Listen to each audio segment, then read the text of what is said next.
Please একটু বসো না, প্লিজ প্লিজ একটু বসো। আপনি একটু শান্ত হন।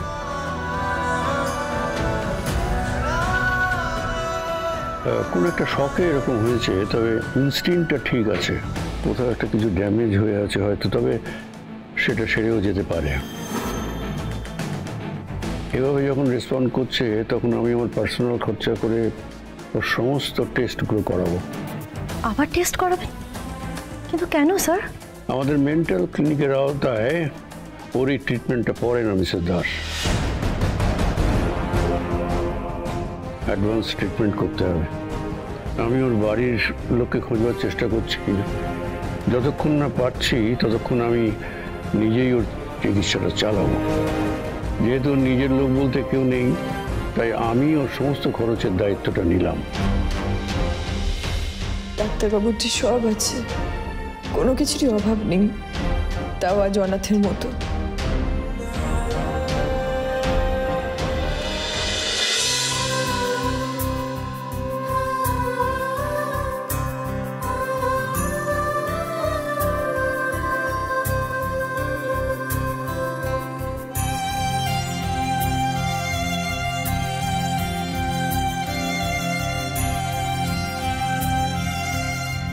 আমাকে যেভাবেই হোক তাড়াতাড়ি বাড়িতে যেতে হবে, কিন্তু ডাক্তারবাবুকে এখানে এভাবে ফেলে আমি যাই কি করে?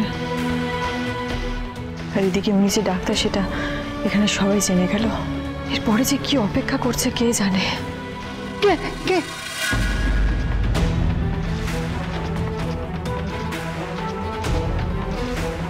না, কেউ না, কেউ না, কেউ না।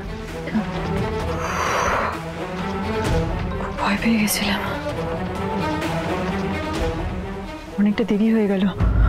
সোনারূপা কি করছে কে জানে। আমাকে তাড়াতাড়ি বাড়ি ফিরতে হবে।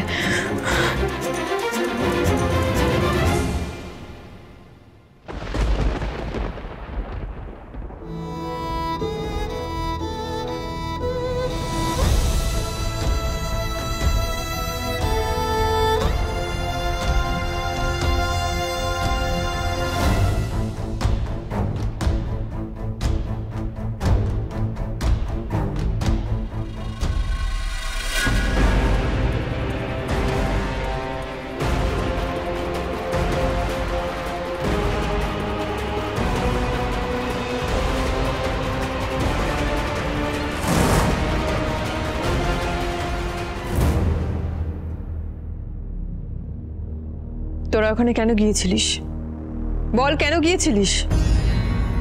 তুমি রূপাদেরকে কেন বলনি মা যে বাবা ওখানে আছে?